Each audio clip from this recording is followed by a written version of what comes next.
It was fun. I enjoyed it. Elders, every time I walk into the door, I open the door and Elders would say, "Hi, my nurse." It really made me, feel that they're okay. Yeah. He did that to me too after I retired. Even to this day when I see them, those elders. That's my nurse. Me too, they still call me that. Yeah, they still call me that too in Sac. How long were you at the health center? 17 years. And between the time I started and 17 years, in between, we ran into a really awful nurse. I take care of patients that travel in their bookings. A few times I try and send escort, with elders that can't understand English too good. They turn me down and I call them up, argue with them, just over that. I don't give up. I just keep, peckering them until they give in, because those elders don't understand English, or their medication that they just had from the doctor. So I gave them a hard time anyway, transportation. When they do that, especially towards elders, they shouldn't be treated like that. And between that time, there was this nurse that came up from Nova Scotia. She was really awful towards patients, rude. I'll say more rude than, normal. Like, she's there to help us with our health and our meds. And a few times I really got into an argument with her. Not like where I get into a really rage, I just talk to her normally and let her know where I stand. And so we kept that up for I don't know how long, and then I guess she couldn't take it anymore. She just up and left. No nursing station in Sax. No nurse. So I was the only one there, and I had to. I called the doctor that usually goes to Sax for doctor's visits, and I told him our situation. And during that time, when she got up and left, people were catching the flu, babies getting sick. Gee, I don't have no authority for the drug room, I have the key, but I can't go in there and, just give them anything. I might kill them myself. So, anyway, every day during that time, 3 weeks I was alone. I was on call 24 hours a day. You think I got paid for that? No, just my regular hours. Oh. And they call me about maybe 3, 4 o'clock in the morning, Their baby's really sick and they need this and they need that. And I think I had to call Emerge here more than 20 times a day. Just for patients, to give them meds. And so doctor had to give me authorization, to go into the drug room. Don't matter how long it takes, what kind of pill I have to give them, and how much, and every so 3 or 4 times a day. And I was alone like that for 3 weeks. By the time a nurse came to Sachs, Marie McPherson. She came. I was just exhausted, drained out, so I called my boss here and I said, I need a week off. I said, every day during those 3 weeks I was alone, I was working like 24 hours a day. And I got to where I couldn't sleep good, like, I'm expecting a call or something. And what? I mean, I didn't mind doing that, like, they're my people, I have to, take care of them. So they allowed me a week off. I sure rested up for that. And after I retired, I was so sorry I retired because, like, you end up staying home doing nothing, only my sewing, which I enjoy. And I really miss my job after I retired. So that was it with my position. And today, there's not very many elders left in Sachs. But they usually call me up, whoever's elders. They still don't understand, about their meds, so I have to go over. Like, I do it like a care person. So I go over and explain it to them. And I wanted to bring up to long ago they had arranged marriages, Damn. Anyway, arranged marriages. Anyway, my parents were still living in a log house. Elin and Carlos and John, they living across the island. I was heading Brewwater. So Carlos Tigalos come with dog team to our house, log house. Pick up my dad, dog team back to his house.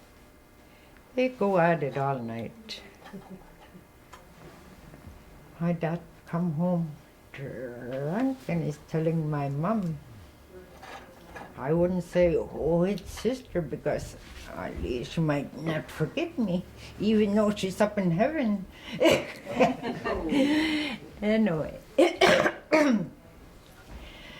my dad came home drunk and he's talking to my mom. He didn't really want my sister, her daughter-in-law, and my sister sleeping on a narrow bed on that side. She's up, she's listening. Her back turned towards my dad. My dad is telling my mom in Inuvialuit, he didn't want honey for a daughter-in-law. Oh, my sister sure jumped up, curse words coming out of her mouth. No darn way I'm gonna marry that old man. Anyway, she got her wish. Never got together. Those days when they, I heard so many times from elders that arranged marriage, even though they don't love each other, they try to be together. Our ancestors from way back, after a while, they're together so long, they end up falling in love, just like all over again, And so, anyway, I never forgot that story because I was on the bed with the blanket over and little peephole, just listening and watching. Here I'm supposed to be sleeping for school. And the other little story I had to, I was in Tuck, staying over at Fred and Doreen's. Fred always wake up in the morning, playing his guitar, really singing gospel songs. Boy, it sounded so good. No, I was sleeping, and I could hear Fred singing and playing guitar. That time, my brother Thomas passed away, and he lived in Edmonton. I was sleeping, but I could hear Fred really singing, playing guitar. And I've been dozing off, I think. And way from far away, I could hear somebody calling me. Really sounded low first, funning. I thought it was in my dream. Couldn't wake up, I guess. And finally, that voice I started recognizing. It was my dad. Couldn't wake up, couldn't open my eyes, like I thought I was dreaming, really having a good dream, I thought. Bang! Oh, my eyes just pop open. When I opened my eyes, I'm still lying down like sideways where I could see, in front of me. My dad's figure was right there, and he was telling me in Inuvialuit, time for you to start. He wanted me to start like for a memorial service for Thomas, so he could be at rest his soul. I actually seen him, not too big, but like in a vision part of his whole body. Looking at me, talking to me. I could hear him too as he talked. Time for you to start. Kept going, like he was pushing me. And so I went and see the family members, and I told them about my little vision. I said, Dad wants us to have a memorial service so my brother could be put at rest. Anyway, we set it all up, and I had Fred say the opening prayer at that memorial service. Went steady to do the gospel reading. And I went up and I was reading his eulogy. Before, though, we set up everything at Kitty Hall. I got a big picture, like blown up, of Thomas with his pamphlet picture. And Rebecca Polkiak was working there, and I said, gee, what picture frame could I use, just to put that picture in? And Rebecca found one the right size for it, put Tom's picture on there. And as I got up to read his eulogy, just before I finished, there was a really bright gleam that came into that picture and just flew right up. Anyway, after that, memorial service was over. Diana Nasagulok came to me. She was taking that picture out of that picture frame. She took that picture out, and there was a picture in there too, and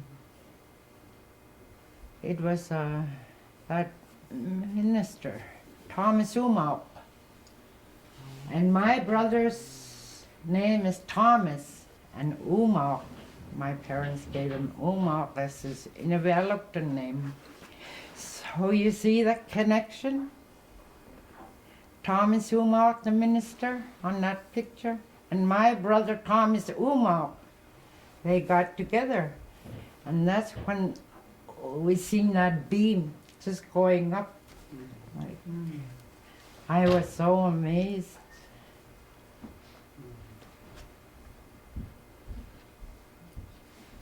That was a blessing, I think. That's it. Kwana. Um,